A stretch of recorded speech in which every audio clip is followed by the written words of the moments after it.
You're listening to Pacific Mornings on 5:31 PI. It is great to have your company. I'm William Terite in the chair with you through until 9 a.m. this morning. It's 11 minutes past 8 o'clock. Now, we're going to go there after an incredible game at the weekend between Tonga and the Kiwis. Of course, Tonga heading towards victory. It was a beautiful game to witness, and of course the community support on the night. You would have thought it was being held in Nuku'alofa, but let's go there. In terms of the naming of the team, continues to cause a bit of a stir, but does it actually matter? Joining us for this is Tongan community leader Pakilau Manase Lua. Malo Lele, welcome to the show. Thanks for your time. William. Hey, look, let's go there. So I just want to go there with the naming at the moment. Talk to me in terms of the two names that continue to be floated about and ultimately why we're in this situation. Do you know why? To be honest, it's a bloody mess, and those at the higher end, the higher powers, need to really sort this out.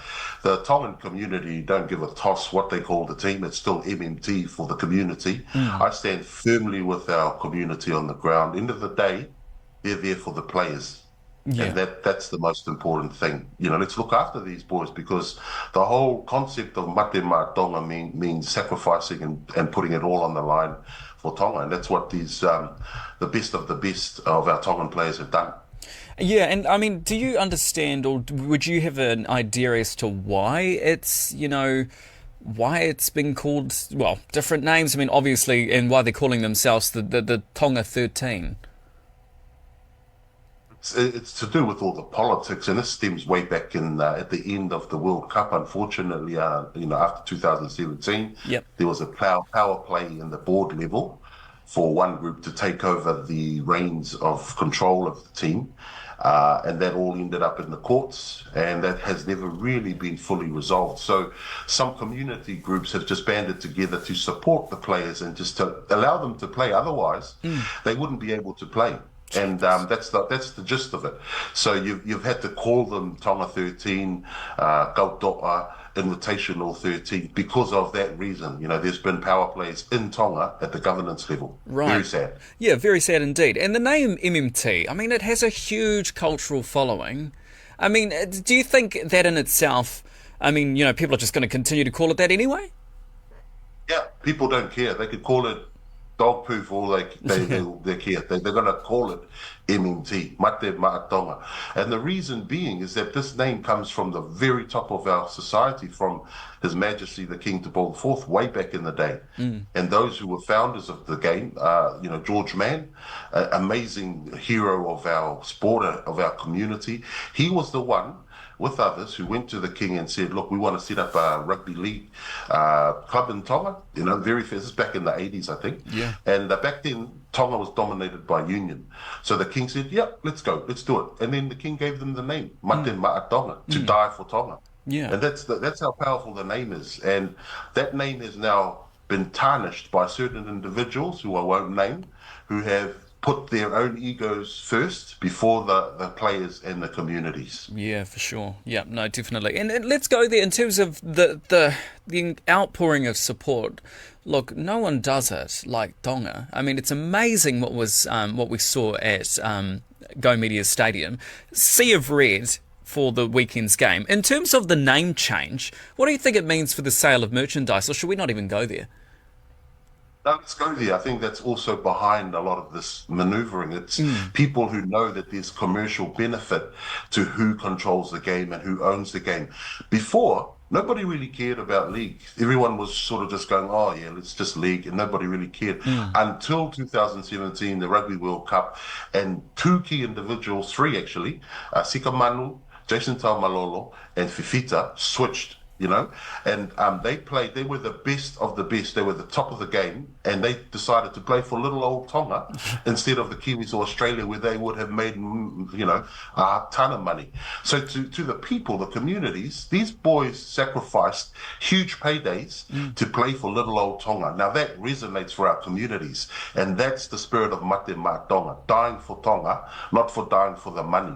Unfortunately, there are people who are seeing the commercial benefit and seeing the a very selfish aim of controlling the game for their commercial benefit over the welfare of the players, over the support of the community. Imagine if the community didn't have to worry about the name and who's controlling the game and just go to the games. Imagine that. We had amazing support on the weekend. It would have been even better had they sorted all this drama out in Tonga. Yeah, for sure, for sure. And look, in terms of, again, Ma'a Tonga, and being a name that was gifted by the king, I mean, can you trademark a phrase like that, do you think?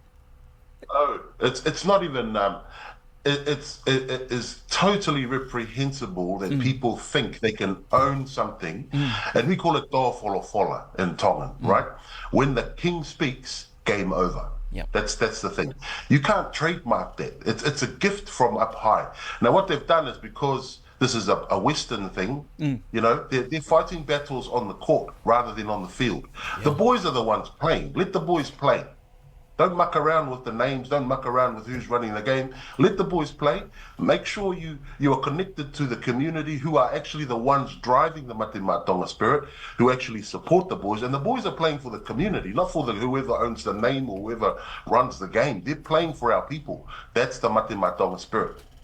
Yeah, certainly. And look, I'll ask this question in terms of, do you think, and I don't want to diminish the incredible result that happened at the weekend, but to some it might be like the naming of this is overshadowing, or just the drama that's going on is overshadowing the actual success of the team? Well, tell that to the fans. The fans, like, they know the drama. They're sick of the drama. That's why the fans just rock up to support the boys. And like I said, there are community groups who will put their hand up for the sake of the boys to make sure that the boys can just play. And so they've had to use names like Tonga 13 or whatever, or the Kautoa, to make it work, because they have the boys' best interests at heart. Now, I'm not going to take sides or say that this group is that group or whatever. All I'm saying is, to all the various groups, get your stuff together, because the community don't want this drama.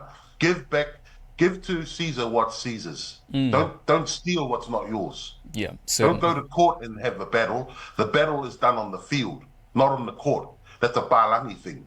Yeah. Let the boys play.